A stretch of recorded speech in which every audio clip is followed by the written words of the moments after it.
Pero volvamos al presente, porque ya está con nosotros el ingeniero José Blandón Castillo.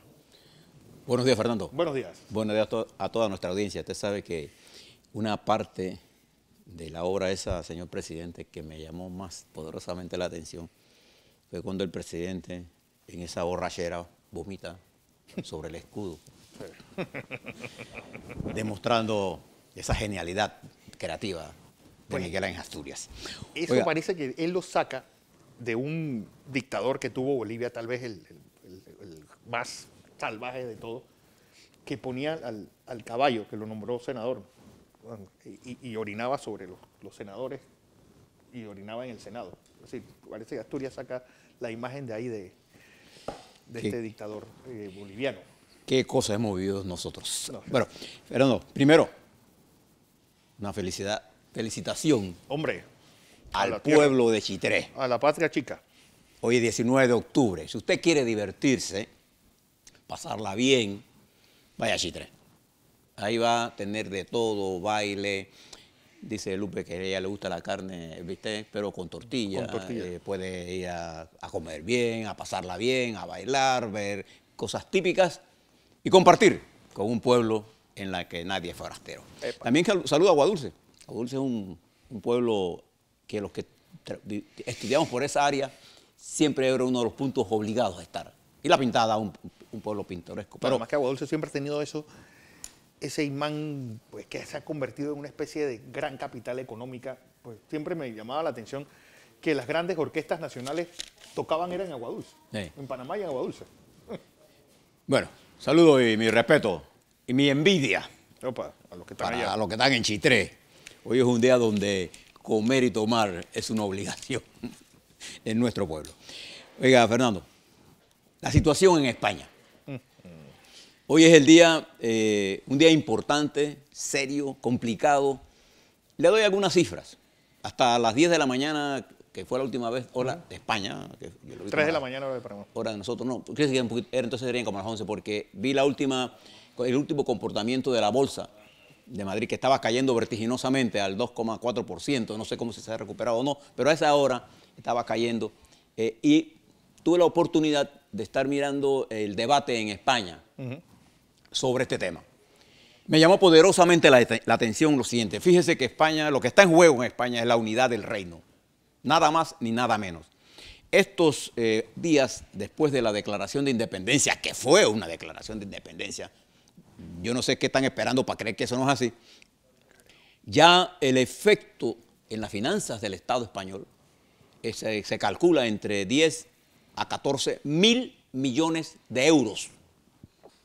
De manera que ya incluso el gobierno de Rajoy ha tenido que notificarle al Banco Central Europeo de una disminución en la tasa de crecimiento para el 17 y para el 18.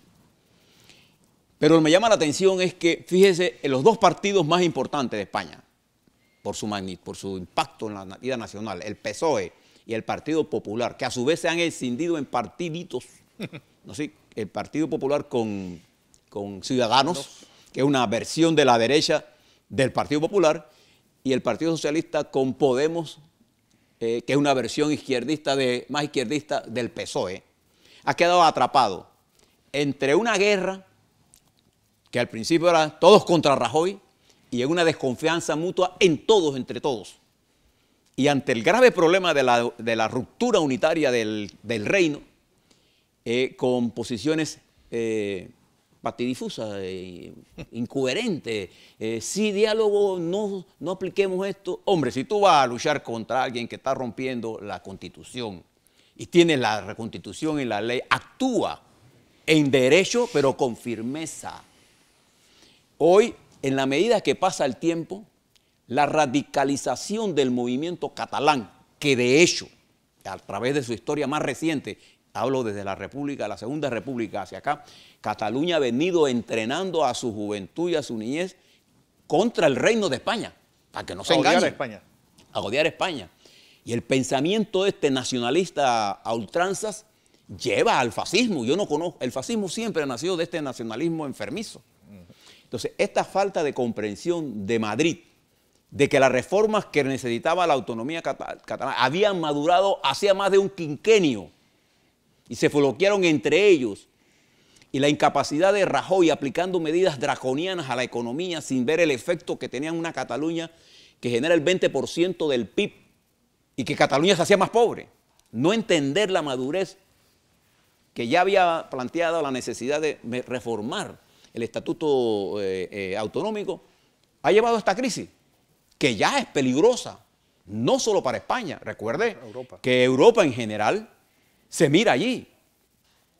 Y entonces la discusión ayer era timorata. Sí. Un ciudadano duro, porque no tiene ninguna responsabilidad, porque es un partido pequeñito, que no tiene ninguna representatividad, además en Cataluña. Un PSOE, perdón, un Partido Popular, ahora sí, pegado a la Constitución, sin capacidad de entender el problema político, ni entender que ellos son parte de ese problema. Y un PSOE jugando a ser anti-Rajoy, cuando lo que está en juego es la unidad de España. Si no hay unidad de España, no hay España. No hay España. Entonces, esto me recuerda cuando aquí comenzamos a debatirnos y comenzamos a descalificarnos entre todos y no nos damos cuenta que hay problemas más importantes que reclaman la unidad de acción, la unidad política para enfrentar los problemas. Sigue la bolsa teñida en rojo, perdiendo 6.77%. Ha atenuado la caída. Ya cuando tú pasas de 3% de caída, es una caída vertiginosa. Y está en 6. No, 0.7. Ah, 0.7. Bueno, ya se recuperó porque estaba en 2.4. Bueno, pero al final de esto, recuerda que la bolsa no es la economía, no se confunde usted con Trump. Le decía que cuando la bolsa crecía se bajaba la deuda. No, no. Cuando la bolsa crece, como crece en los Estados Unidos, quien se hace rico son los dueños de las acciones. No tiene nada que ver con otra cosa. Pero en España, la incapacidad política de la dirección de Madrid, del resto de España, de entender lo que ha madurado en la sociedad, esa desconexión política, ese desencuentro entre la centralización de Madrid y las regionales, ha llevado a esta crisis. Y ahora usted se pregunta, ¿ese desencuentro no está en nosotros también aquí? Yo lo que quiero es que usted analice lo que está pasando allá, cuando los dirigentes políticos no tienen la capacidad de mirar en perspectiva, quedamos en pendejadas. Luchas, que descalificaciones. Entonces llega a la presidencia un descalificado que es tan malo, pero no es el más malo. Entonces no escogemos lo mejor. España está en una situación grave. El embajador de España ha citado para un desayuno para explicar esto, pero le estamos diciendo lo que está ocurriendo. Esto lo van a dilatar. Esto no se va a resolver hoy. Y entre más pasa el tiempo, más se radicaliza Cataluña. Más traumática va a ser la y ellos no les importa. Ahí no está en juego una visión. Ahí lo que hay es un nacionalismo, que lo que quieren es lo que ellos dicen y no le importa el resto. Y los demás acá todavía timoratos si aplican el 155 o no lo aplican el 155. Bueno, vamos a ver esto que pasa en España. Le voy a poner el ejemplo contrario.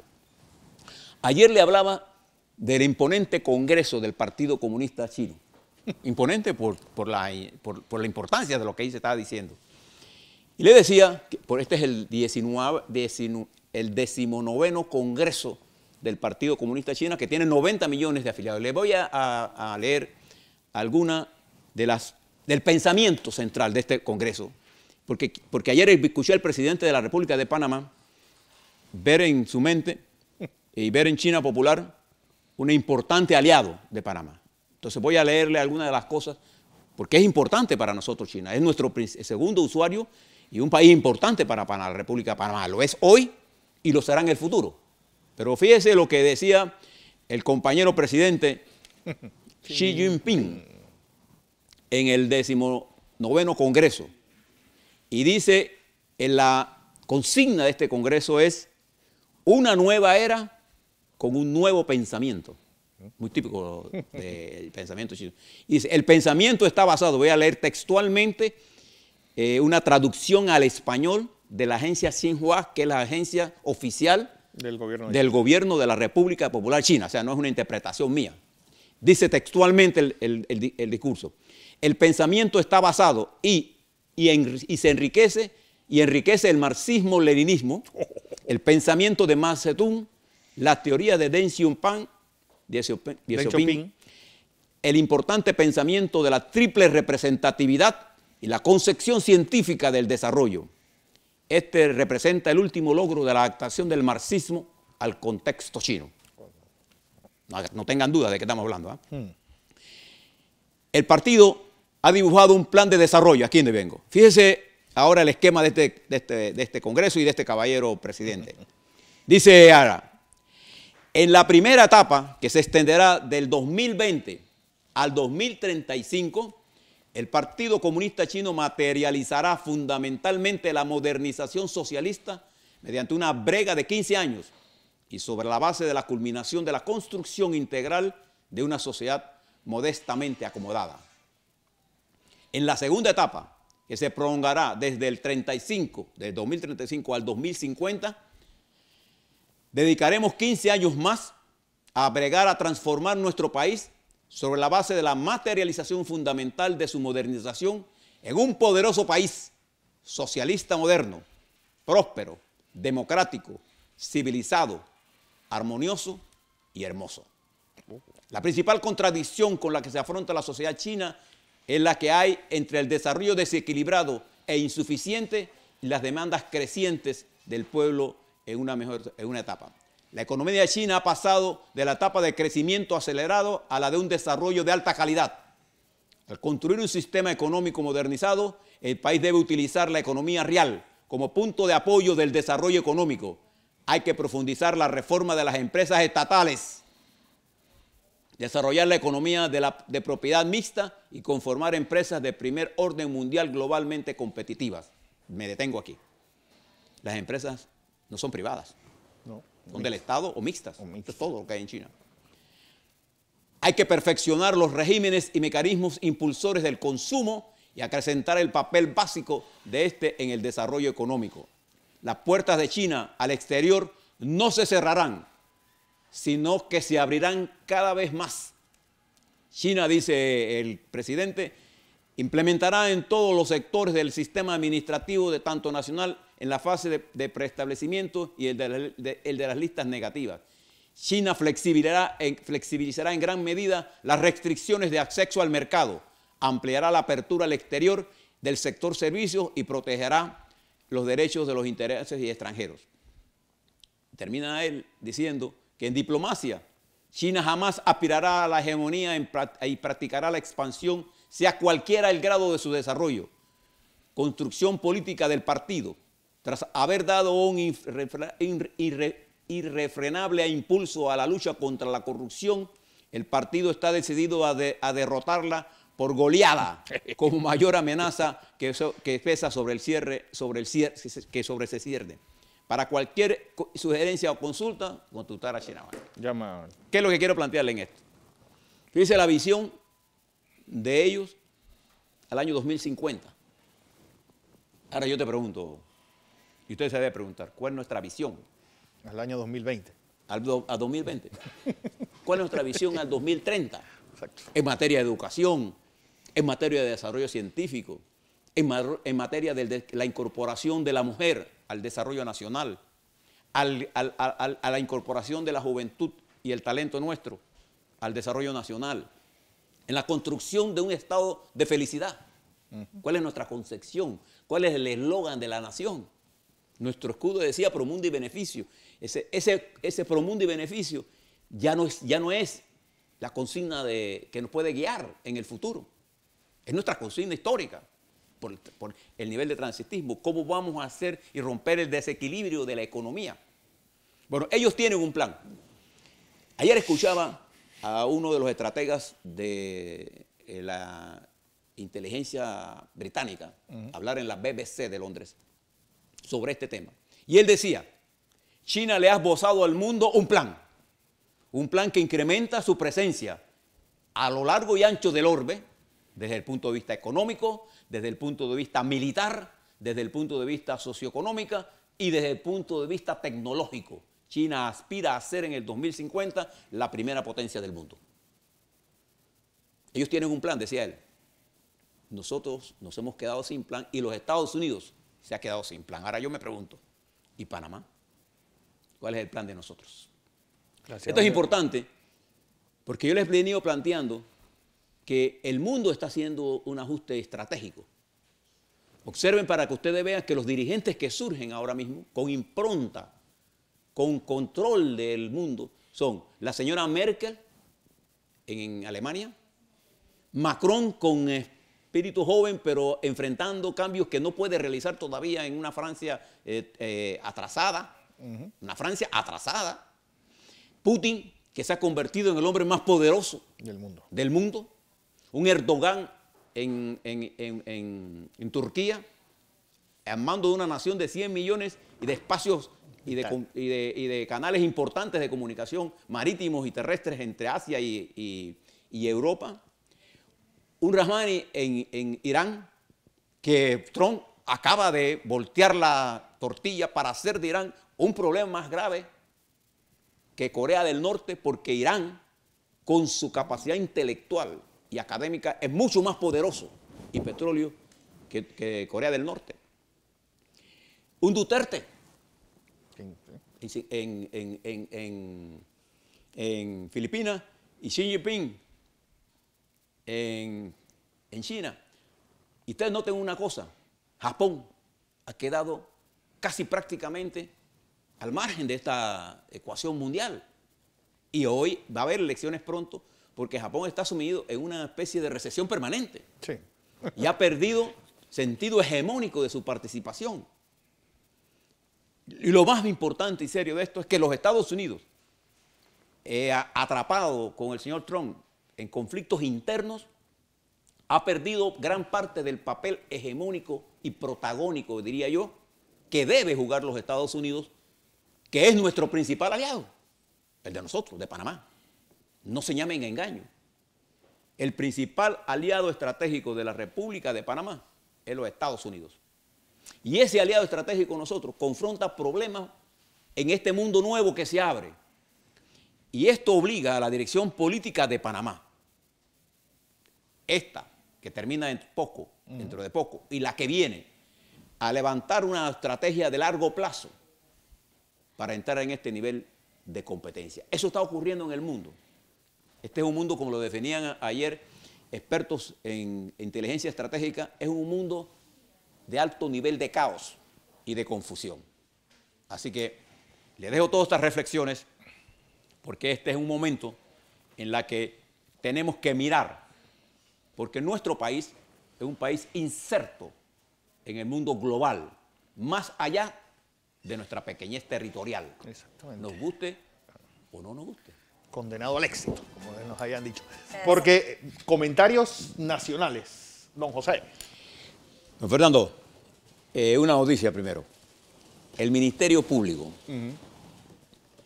retiró, voy a hablar de seguridad, esto que acabo de ver me va a servir de pie también para hablar de seguridad.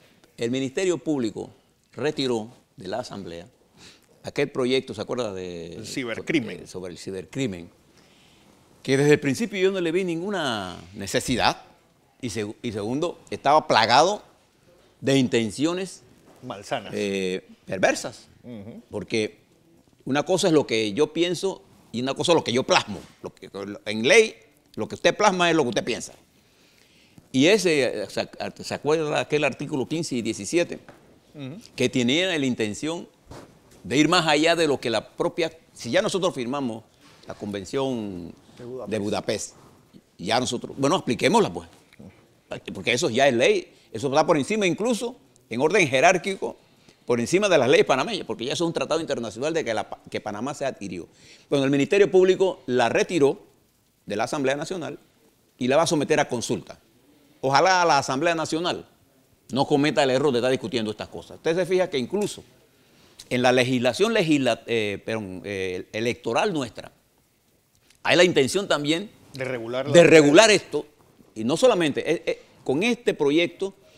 Creo que esta es la octava y con el Tribunal Electoral, la novena intención de establecer regulaciones más allá de la realidad y de las convenciones de libertad de expresión.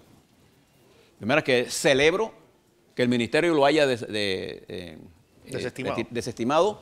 Y yo creo que tenemos que volver a discutir este tema de la reglamentación electoral, sobre todo por el uso de las redes sociales. Y además, cada vez que usted hace una reglamentación o una ley que no se puede cumplir, usted está incitando a cometer un delito. Claro. Porque no se puede cumplir. ¿Quién puede controlar las redes sociales. A ver, dígame, ¿quién? ¿Cómo? ¿Cómo se hace eso?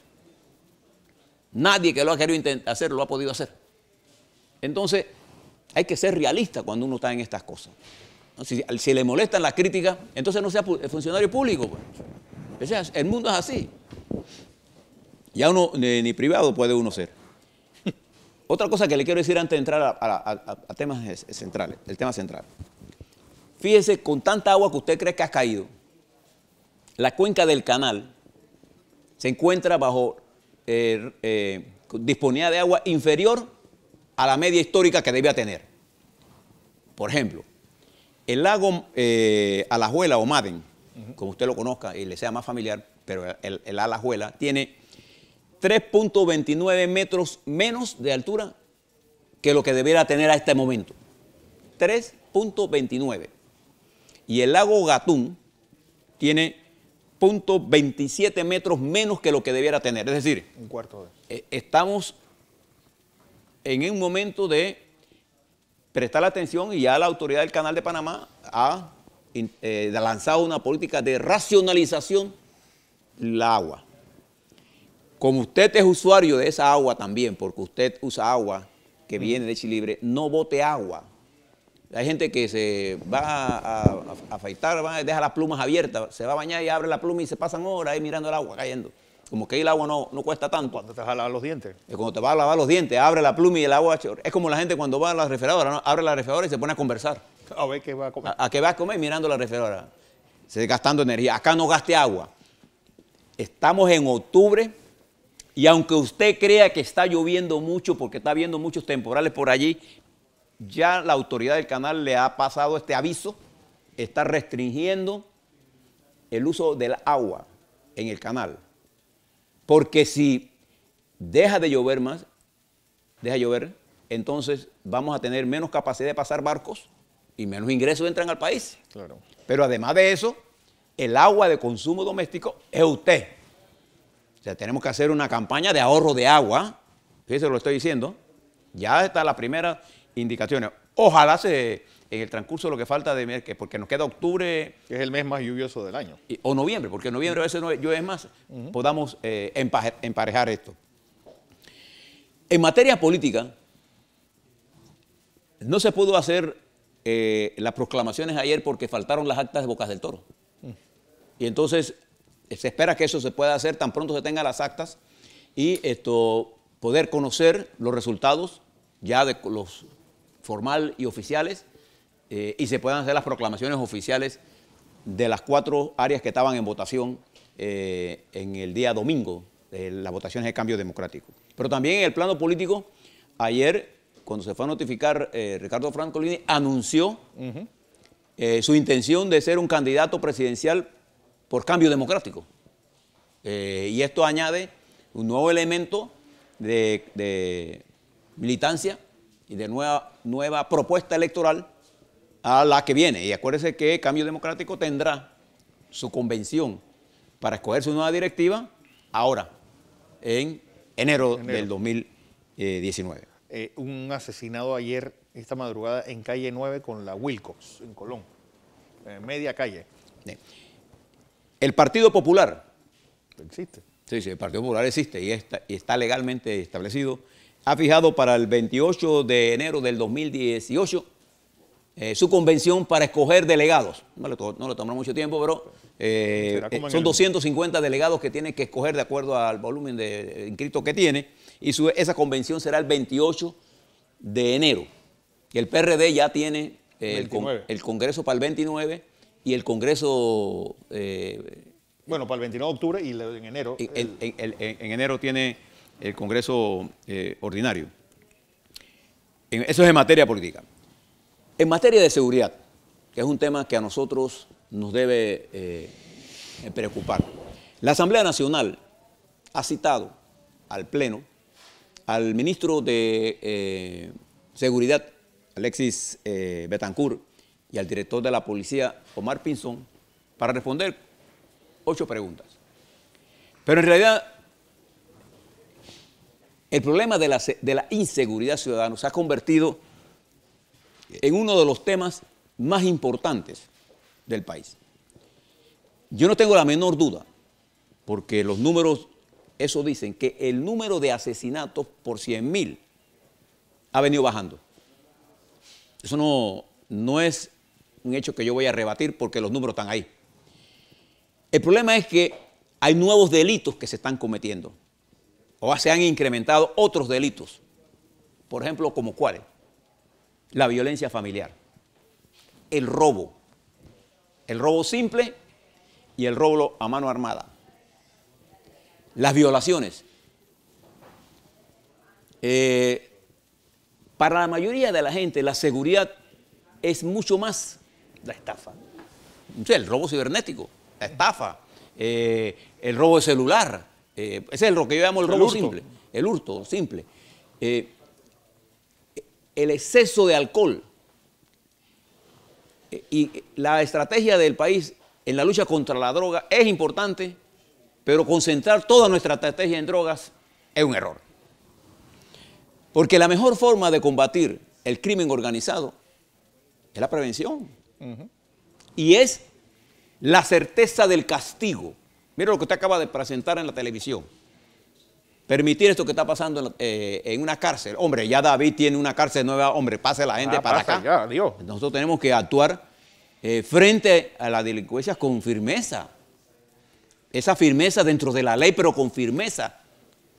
¿Cómo nosotros podemos permitir? Bueno, es que no se van porque falta un poquito de agua o que el agua no le gusta o porque no hay teléfono. Pero mira dónde están viviendo. Eso en el centro de David, las cárceles de David, como la mayoría de las cárceles de nosotros, están obsoletas. Sí. Entonces nosotros no podemos dejar que sea la delincuencia la que determine si se mueve o no se muda. No, ya hay construido una cárcel. Hombre, pasen a la gente a la cárcel. No demos esos espectáculos. Hay que devolver el sentido de respeto a la Policía Nacional, pero ese sentido de respeto la policía se lo tiene que ganar. Entonces, creo que hay una especie de desconexión, de desencuentro entre la política de relaciones públicas de la Policía Nacional y la comunidad. No hay. Y aquí los fines de semana, Fernando, la policía la policía no ha evaluado bien el nivel de molestia que causa con esos operativos improductivos. Totalmente. Que se le ocurre hacer a quien quiera que sea en la calle que le dé la gana, a la hora que lo da, incluyendo los sábados y domingos. Como no hay tranque, entonces ellos lo hacen. Entonces ellos no evalúan las cosas. El sábado y domingo, los panameños viven a la libre. Es un juego, es un rifatá en esto aquí. Un free for all que llaman. Sí. Aquí no hay tránsito, hacen lo que da la gana.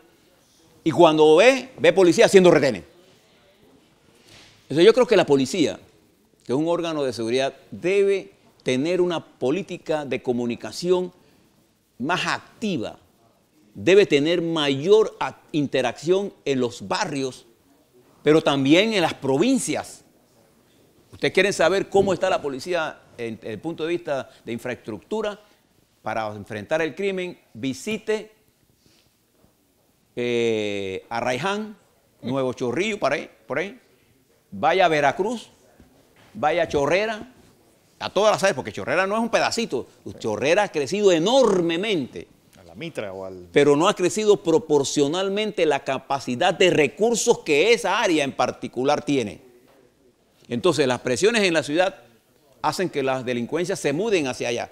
Y si usted se va al área de las playas, los robos están incontenibles. Es el robo. Te hurtan, más que te roban, te hurtan. Vas a la policía y la policía dice, no, si nosotros sabemos quiénes son. Bueno, ¿quiénes son? Porque lo coge, pues. Exactamente. Entonces, ponga usted cámaras, entonces usted puede poner lo que sea. El problema es que la política de seguridad no es solo responsabilidad de la policía, es responsabilidad de todos. Pero nosotros necesitamos conocer la estrategia. ¿Yo cómo puedo ayudarle a usted a una estrategia de desarrollo si yo no sé para dónde va usted?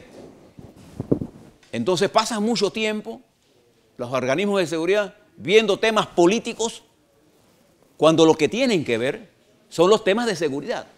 La policía tiene que recuperar el prestigio, tiene que tomar el control de las ciudades. Y claro, siempre va a haber crimen. Hay nuevas modalidades de crimen. Hay toda clase de nuevos crímenes y toda esta política migratoria ha traído nuevos elementos de extranjeros con otras modalidades de crimen, entre ellas la estafa, la prostitución, la droga, nuevos tipos de crimen internacional. Entonces necesitamos políticas diseñadas por regiones y necesitamos reestructurar los mandos de la policía, de cosas que nadie quiere hablar. Nosotros tenemos centenares de comisionados, tenemos más comisionados que lo que realmente requiere una fuerza de un pie de fuerza como la nuestra. Excesivos comisionados, porque cada vez que quieren eliminar a alguien, lo nombran comisionado. Lo nombran comisionado y le ponen un puesto para hacer nada. Y eso le está costando al Estado más de 100 millones de dólares. Cerca. Para que sepas. Entonces, ese dinero que estamos malgastando, tenemos que ver cómo hacemos una nueva ley para las fuerzas de policía que rompa esto del rango de mayor. Hombre, que dale el rango de teniente coronel, dale, ¿para qué? Para que se expanda y que se limite el número de la estructura superior. ¿Para qué quiere Panamá tantos comisionados? Tenemos más comisionados que tropas. Entonces, todo esto forma parte de una política integral de ayudar a la policía, ayudar a los estamentos de seguridad. Y usted que me está escuchando, no le eche la culpa nada más a la policía. La culpa la tenemos todos, pero también el gobierno debe decirnos a nosotros hacia dónde vamos y qué quiere que nosotros hagamos. Mientras eso no ocurra, seguiremos siendo como siempre, teniendo opiniones sin pensar. Así es.